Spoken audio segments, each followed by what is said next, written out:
Je ne me suis jamais considéré comme un adepte de toutes ces théories du complot, et encore moins comme un fan de mysticisme. Mais je dois admettre que l'histoire dans laquelle je me suis retrouvé, à l'automne dernier, m'a fait repenser à beaucoup de choses. Tout a commencé de façon banale. J'aidais mon cousin à trier de vieux documents laissés par notre grand-père, qui, comme nous l'avons découvert, avait servi dans un mystérieux bureau gouvernemental. Oui, c'est vrai. Pas de biographie héroïque, juste des tonnes de papier poussiéreux et des photos jaunies de personnes en costume strict. Mais lorsque nous sommes tombés sur une pile de coupures de presse concernant la mort de Nikola Tesla, il y avait aussi une feuille avec des notes dans les marges, écrites de la main de mon grand-père. Il ne s'agissait pas seulement de l'histoire d'un savant fou, mais de quelque chose de bien plus inquiétant. Tesla prétendait avoir créé un appareil capable de détruire des villes entières en utilisant la résonance de la Terre. Les notes indiquaient qu'après la mort du génie, tous ces développements avaient été saisis par le FBI et envoyés quelque part. Je me souviens qu'à ce moment-là, j'ai eu froid dans le dos. Je ne suis pas de ceux qui croient aux contes de fées, mais la phrase « capable de détruire des villes entières » semblait effroyablement convaincante, surtout quand on sait que l'auteur de ces mots, Nikola Tesla, en est l'auteur. J'ai lu que Tesla était mort en 1943 dans une chambre d'hôtel à New York, et mon grand-père a affirmé dans ses notes que dans les mois qui ont précédé sa mort, il n'a cessé d'écrire aux autorités gouvernementales pour tenter de prouver qu'il possédait une véritable arme d'une puissance sans précédent, les rayons de la mort, ou le générateur de résonance, dont le nom exact n'existait pas. Tout cela ressemblait à de la science-fiction, mais les notes de grand-père disaient « Le gouvernement est intéressé. Les matériaux ont été confisqués. » Le mot « les confisqués » était entouré au crayon rouge. La note parlait d'un laboratoire fermé appartenant à des familles perpidélites, où il pourrait poursuivre le développement en secret. J'ai immédiatement posé 1 million de questions, mais mon grand-père, bien sûr, était décédé depuis longtemps, et mon frère a simplement haussé les épaules. Je ne sais pas, je suis musicien, pas espion. Nous avons donc décidé de laisser ces papiers comme un curieux artefact et de ne pas approfondir la question. Mais le sujet ne m'a jamais lâché. Chaque fois que j'entendais parler des conspirations autour de Tesla, les mots de mon grand-père sur un laboratoire secret et un appareil sinistre me revenaient à l'esprit. Quelques mois après cette découverte, je me suis rendu par hasard sur un forum de radio amateur. Je cherchais un circuit d'amplification pour mon nouveau système de haut-parleur. Je suis tombé sur un fil de discussion où l'on parlait de signaux mystérieux qui apparaissaient en plein air. Selon certains utilisateurs, ces signaux étaient émis avec une périodicité presque constante et une fréquence difficile à détecter avec un équipement d'amateur. Quelqu'un a écrit qu'il s'agissait simplement d'une autre interférence des satellites militaires. Quelqu'un était convaincu qu'il s'agissait du tracé d'un numéro de radio, des stations de radio mystérieuses qui sont censées effectuer des transmissions cryptées. D'ordinaire amusé par ce genre de choses, j'ai continué, mais soudain, l'un des messages a mentionné Tesla et l'expression « résonance de la Terre ». C'est à ce moment-là que mes entrailles ont craqué. Je me suis souvenu des notes de mon grand-père. Il s'est avéré qu'un utilisateur sous le pseudonyme de Red Hawk affirmait que le signal provient d'une ancienne décharge gouvernementale appartenant à l'une des plus anciennes familles influentes des États-Unis. Je lui ai envoyé un message privé pour en savoir plus, et je me suis vite retrouvé plongé dans quelque chose de bien plus grand et de bien plus effrayant que je ne l'avais imaginé. Red Hawk s'est avéré être un jeune homme d'une trentaine d'années, à l'esprit très paranoïaque. Il m'a immédiatement inondé de questions, s'est assuré que je n'étais pas un agent, puis a commencé à parler. Il m'a dit que depuis 1 an, il suivait d'étranges signaux radio qui apparaissaient et disparaissaient. Leur fréquence et leur puissance varient comme si quelqu'un calibrait l'appareil ou expérimentait les paramètres de résonance. J'ai eu la chair de poule en lisant cette phrase.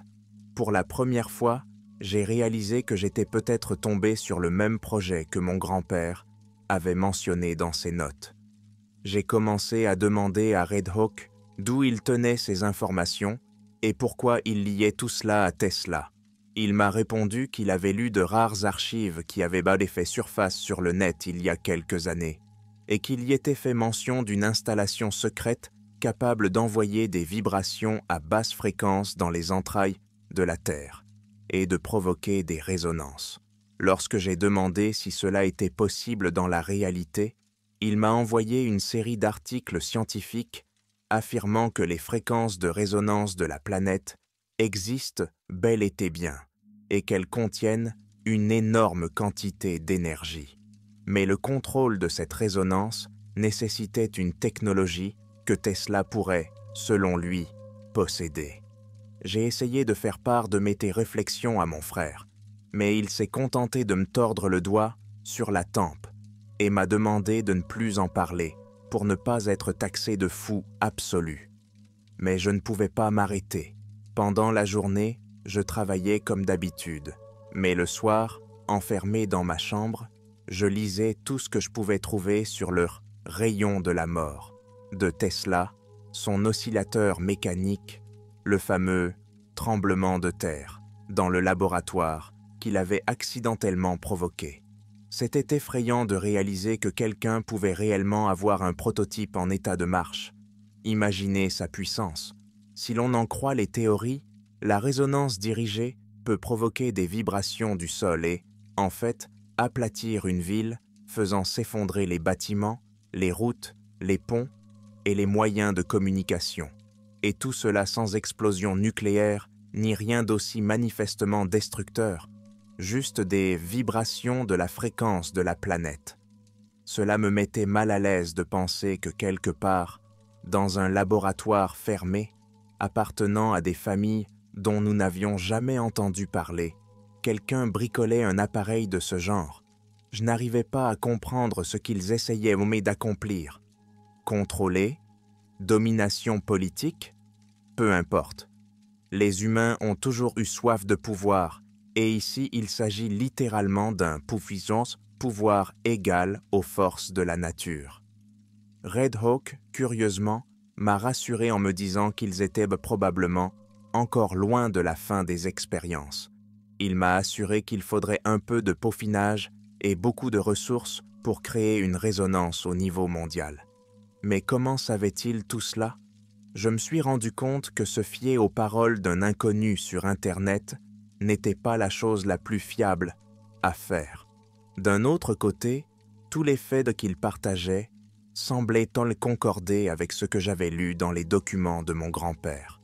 C'est ainsi qu'a commencé mon obsession, qui a failli me conduire à ma perte. J'ai commencé à chercher toutes les informations que je pouvais trouver sur les mystérieuses familles qui étaient censées contrôler ce laboratoire secret. Certes, j'avais déjà entendu parler de la théorie selon laquelle le monde était gouverné par un cercle étroit d'élus, mais je n'avais jamais pris ces histoires au sérieux. Red Hawk m'a donné des noms d'entreprises liées au projet et m'a même lancé le logo d'une structure holding qui, selon lui, finance en quelque sorte la recherche dans le domaine des armes Tesla. Je n'avais jamais entendu ce nom auparavant, mais une recherche sur Internet n'a donné pratiquement aucune information, à l'exception d'un vieux document judiciaire dans lequel cette société est mentionnée comme investisseur dans la recherche sur les vibrations terrestres à basse fréquence. Le reste n'est que silence, pas d'archives publiques, pas de publicité, juste une trace dans des contrats gouvernementaux et quelques lignes dans des archives à moitié fermées. J'ai eu froid dans le dos. J'étais habitué à ce qu'à l'ère des réseaux sociaux et des technologies numériques, presque toute personne morale ait au moins de la publicité quelque part. Mais là, c'était comme si quelqu'un avait soigneusement brouillé les pistes. Je me suis dit que si tout cela existait vraiment, Cela signifiait que quelqu'un ne voulait vraiment pas que le public soit au courant d'un tel projet. Mais j'étais plus effrayé que curieux. C'est une chose de lire des articles sur la conspiration, mais c'en est une autre d'avoir les notes de mon grand-père entre les mains et de voir comment les signaux actuels coïncident en fréquence avec ceux qu'il a mentionnés. Oui, il s'avère que pendant la Seconde Guerre mondiale, des représentants des services spéciaux ont enregistré d'étranges vibrations dans les profondeurs de la Terre, les attribuant à des anomalies géologiques. Mais il semble aujourd'hui qu'il s'agissait des premières expériences avec des installations Tesla. Ne sachant plus où donner de la tête, j'ai continué à correspondre sans fin avec Red Hawk. Parfois, il me semblait qu'il m'en donnait juste assez pour maintenir mon intérêt. Il mentionnait un certain agent qui était censé essayer de tout dévoiler, mais qui avait soudainement disparu. Il n'y avait aucune preuve, juste des rumeurs. Mais le plus effrayant, c'est que ce type m'a persuadé d'aller plus loin. Mettre la main sur les carnets originaux, si je les avais encore chez moi. Je l'admets, j'ai d'abord cru qu'ils avaient été brûlés lorsque j'ai emménagé. Mais il s'est avéré que mon grand-père avait en fait légué certains de ses papiers personnels à mon père, qui les avait mis dans une boîte et les avait oubliés. Lorsque j'ai enfin découvert ces cahiers et ces vieux papiers, j'ai eu le souffle coupé. Il y avait des extraits de documents datant de l'été 1943 qui contenaient des diagrammes et des formules, dont certains étaient incompréhensibles, mais il était question de vibrations ultrasoniques et de mises ondes mécaniques. Cela pourrait bien être lié à la résonance de la Terre. À vrai dire, j'ai hésité à l'époque à partager cette information avec Red Hawk. Après tout, je ne savais pas qui il était ni ce qu'il allait faire. Mais la curiosité et une vague d'adrénaline ont pris le dessus. J'ai scanné quelques pages et je les lui ai envoyées. Dans l'heure qui a suivi, il m'a écrit, paniqué, que cela confirmait la théorie d'un prototype fonctionnel, et il m'a demandé de l'aider à réaliser une contre-étape. J'étais sidéré. Quelle contre-étape? Nous ne sommes que de simples internautes, nous n'avons pas de ressources. Mais Red Hawk a insisté sur le fait qu'il n'était pas seul, qu'il avait un groupe d'activistes qui suivaient dans le laboratoire, fermé depuis longtemps, et que nous pouvions faire la lumière sur toute l'histoire.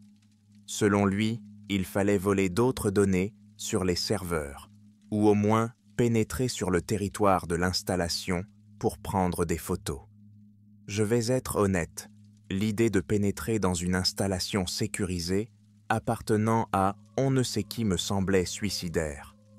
Mais finalement, j'ai accepté de participer, pas directement, mais plutôt en tant qu'informateur. Reconnaissance, carte de la zone, analyse de l'emploi du temps des gardes. Cela peut paraître fou, mais de nos jours, on peut trouver beaucoup de choses avec quelques bases de données payantes et des images de Google Maps si l'on sait comment chercher. Mais soudain, il s'est passé quelque chose à laquelle je ne m'attendais pas du tout. J'ai reçu un courriel. Il ne contenait que quelques mots. Vous en savez trop. Arrêtez d'essayer ou vous serez réduite au silence. Et c'est tout. Pas de signature, pas d'indice sur sa provenance. Le lendemain, mon frère m'a dit qu'un type bizarre posait des questions sur moi à notre voisin. Par exemple, où je travaille, ce que je fais. Mon cœur a sombré. J'ai pensé que j'étais dans une véritable histoire d'espionnage. Je voulais tout laisser tomber, mais comme par hasard, cette menace a joué le rôle inverse. Je suis devenu furieux. J'ai décidé que je ne me laisserais pas intimider. Je ne suis pas vraiment coupable de quoi que ce soit. J'essaie juste de comprendre qui et pourquoi s'amuse avec l'arme potentiellement la plus terrifiante de l'histoire de l'humanité. Mais dans mon esprit, je me suis rendu compte que j'étais déjà sous surveillance et j'ai commencé à avoir un vague sentiment. Et si quelqu'un avait vraiment repris le travail de Tesla et était en train de le terminer? Dans ce cas, on ne peut pas fermer les yeux. Red Hawk m'a donné rendez-vous dans une ville de l'État de New York non loin d'un ancien terrain d'entraînement militaire, dont on disait qu'il était relié au laboratoire secret. J'ai dû trouver de nombreuses excuses auprès de ma famille et de mon travail pour m'absenter quelques jours. J'ai acheté un billet de bus et je me suis senti très mal à l'aise. Mon esprit tournait en rond. Et si c'était un piège? Ou peut-être s'agit-il d'un agent qui m'attire dans un endroit désert? Mais voyez-vous, à ce moment-là, la curiosité et l'excitation m'ont tellement envahi que je n'ai pas pu m'arrêter. J'ai décidé que si j'abandonnais maintenant, je regretterais de ne pas être allé jusqu'au bout. Red Hawk et moi, nous sommes retrouvés dans un café abandonné. La ville avait l'air éteinte. Il s'est avéré être un type assez normal, sauf qu'il était nerveux et regardait constamment autour de lui. J'ai remarqué qu'il portait une clé USB et une sorte d'appareil qui ressemblait à un scanner radio portable. Il m'a dit « Ce soir, nous allons essayer de capter un signal. Si tout se passe bien, nous aurons des preuves. Nous devons aller jusqu'à la clôture du champ de tir, installer le récepteur et faire un enregistrement. » J'ai eu la bouche sèche, mais j'ai acquiescé. Nous sommes restés silencieux pendant tout le trajet, n'échangeant que de courtes phrases de temps en temps. J'avais l'impression que nous étions en train de faire quelque chose de fou, mais il était trop tard pour faire marche arrière. Nous avons conduit la vieille voiture de Red Hawk sur une quinzaine de kilomètres le long d'une route de campagne et nous nous sommes arrêtés devant une clôture en grillage rouillé et sombre sur laquelle on pouvait lire « Propriété privée, interdiction de passer ». Au loin, ils aperçoivent dans des hangars gris et quelques de tours. L'endroit était vide et silencieux. Seul le vent chuchotait. Red Hawk a sorti son scanner, l'a installé sur un trépied improvisé et l'a branché sur son ordinateur portable. Je voyais sa main trembler lorsqu'il mettait l'ordinateur sous tension. Et puis, effectivement, il y a eu une sorte de son mesuré dans les écouteurs, comme un bourdonnement ou un grésillement à basse fréquence. Nous avons écouté en silence pendant quelques minutes, et j'ai eu un déclic. J'avais entendu exactement le même son dans un vieux fichier audio qui accompagnait les papiers de mon grand-père. Il y était écrit « Oscillation probable 7,83 Hz », c'est-à-dire la fréquence de Schumann, souvent mentionnée dans les théories sur la résonance de la Terre. Si le laboratoire produit réellement ce type d'onde, c'est une véritable plaisanterie. Red Hawk s'empresse de sauvegarder l'enregistrement et dit « Nous devrions prendre des photos de cet équipement si nous pouvons nous en approcher. » J'ai failli dire que c'était du suicide, mais il s'était déjà baissé et grimpait le long de la clôture. Je devais le suivre. Je n'avais pas le choix. Il m'avait entraîné dans cette histoire et je me sentais responsable. Nous avons rampé sur une centaine de mètres en essayant de rester dans l'ombre. Heureusement, il n'y avait presque pas de lumière, juste le clair de lune. Soudain, j'ai entendu un bourdonnement, très bas et vibrant. Il semblait provenir du sous-sol. Nous nous sommes figés et nous nous sommes regardés. Red Hawk m'a fait signe de ne pas bouger. C'est alors qu'une patrouille est apparue à l'angle d'un des hangars. 2 hommes en uniforme noir et munis d'appareils étranges comme des talkies-walkies. Nous avons rentré la tête dans les épaules, figés dans un silence total. Si nous étions repérés, cela se terminerait mal. Les secondes ont paru des heures. Je sentais mon cœur battre dans ma gorge, mes mains transpiraient, mes genoux se dérobaient. Lorsqu'ils sont partis, nous sommes restés immobiles pendant encore 5 minutes, sans pouvoir bouger. Puis, nous sommes arrivés à un entrepôt entrouvert et nous avons regardé à l'intérieur, à nos risques et périls. Et là, à ma grande horreur, j'ai vu des structures métalliques, massives, ressemblant à d'énormes tiges ou bobines, et des mécanismes incompréhensibles qui clignotaient avec des lumières rouges. Toutes ces machines semblaient sortir d'un film de science-fiction relatant des expériences farfelues. Red Hawk a tranquillement pris des photos de tout cela avec son téléphone. J'ai remarqué d'étranges symboles imprimés sur les boîtiers. Ils semblaient être les logos de l'entreprise dont il nous parlait. Sans aucun doute, nous avons trouvé la confirmation. Il y avait du matériel d'expérimentation de fréquences dans le hangar. Et il semble que l'ampleur du projet soit impressionnante. C'est tout le complexe qui tient là, et pas seulement une ou deux unités. J'ai failli nous trahir lorsque mon pied a accidentellement heurté un morceau de tuyau en métal et que le bruit de la sonnerie a fait éclater mes entrailles. Heureusement, personne n'a accouru. Red Hawk nous a fait signe de sortir avant qu'il ne soit trop tard. Nous nous sommes glissés à l'extérieur et avons regagné la voiture. Pendant tout le trajet, nous sommes restés silencieux. J'étais trop choqué et les lèvres de Red Hawk semblaient s'y trembler.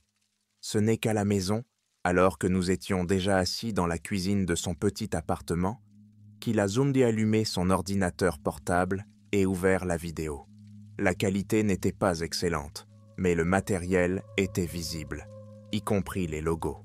« C'est ce dont je parlais », a déclaré Red Hawk à voix basse. « J'ai supposé qu'il y avait une installation de générateur d'échelle quelque part. On dirait qu'ils s'approchent des tests finaux. J'ai demandé « Pourquoi font-ils tout cela ?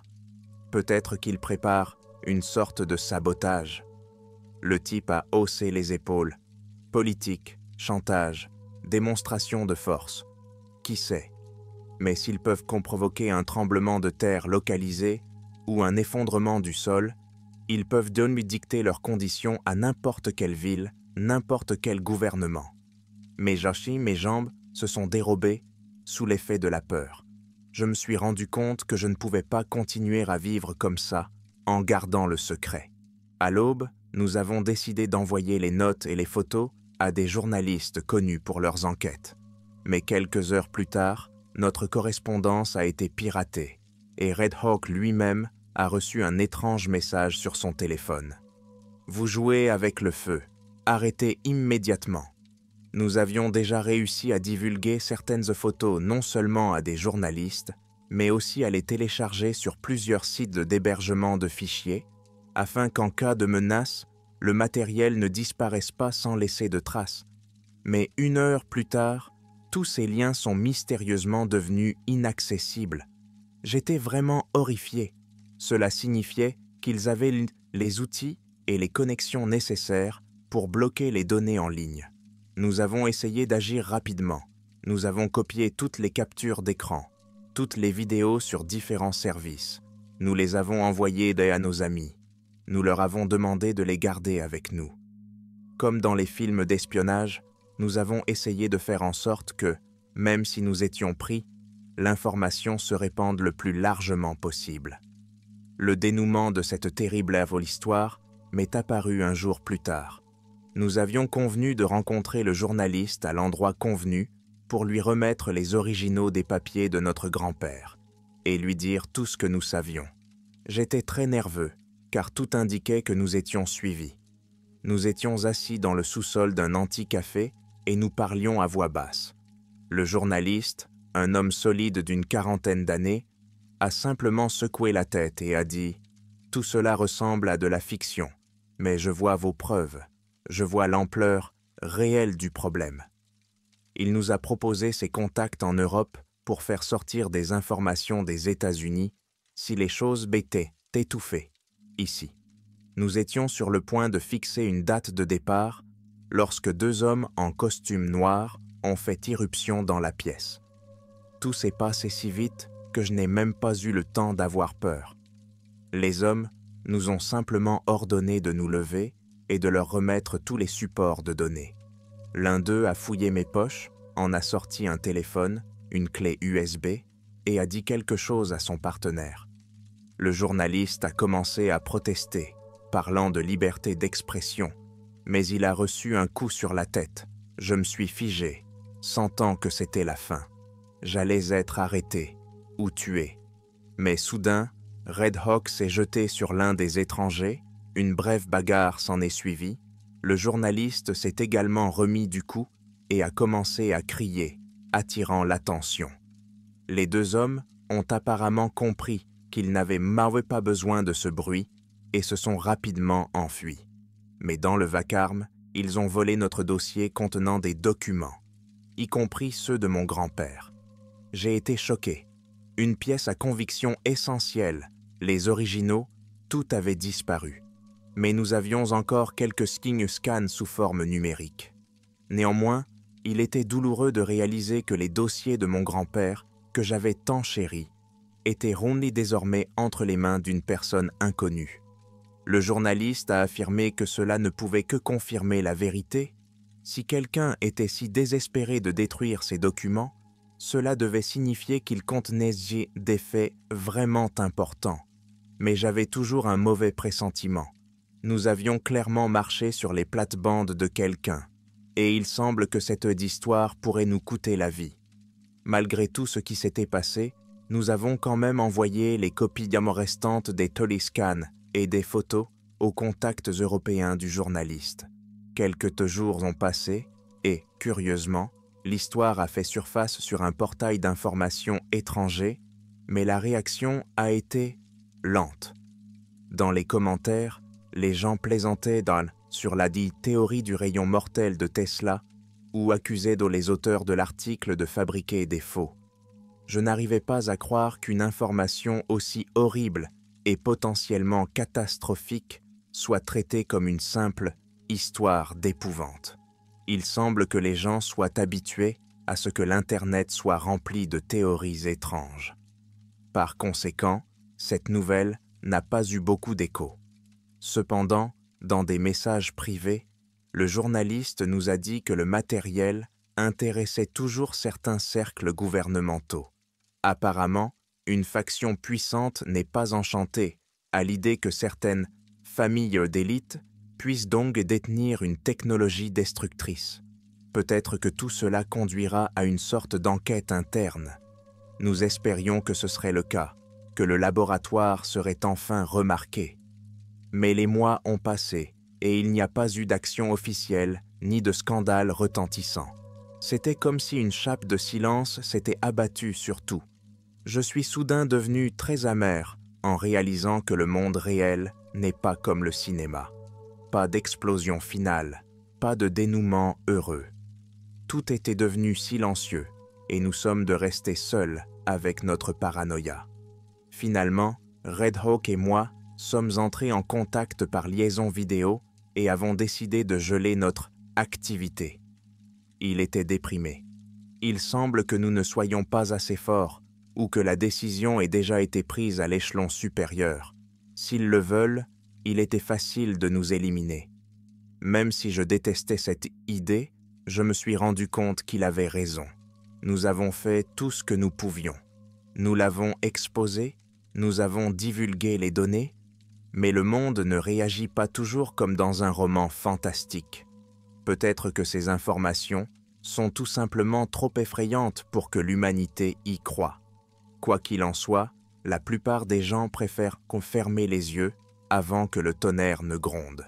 Ou peut-être que quelqu'un, la Toto, se préoccupe davantage de politique et d'intérêts personnels que du sort de la civilisation. En écrivant ces lignes, je me dis, je ne sais pas à quoi m'attendre d'autre. Peut-être qu'un jour nous nous réveillerons et qu'il y aura des tremblements de terre synchronisés dans le monde entier, provoqués par cette maudite résonance. Ou peut-être que certaines de ces mêmes familles changeront d'avis et abandonneront le projet par crainte d'une trop grande responsabilité.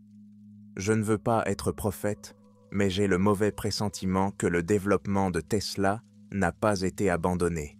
Après tout, si des gens ont vraiment maîtrisé la capacité d'influencer la Terre elle-même, il y a de fortes chances qu'ils finissent par essayer de l'utiliser pour atteindre leurs objectifs.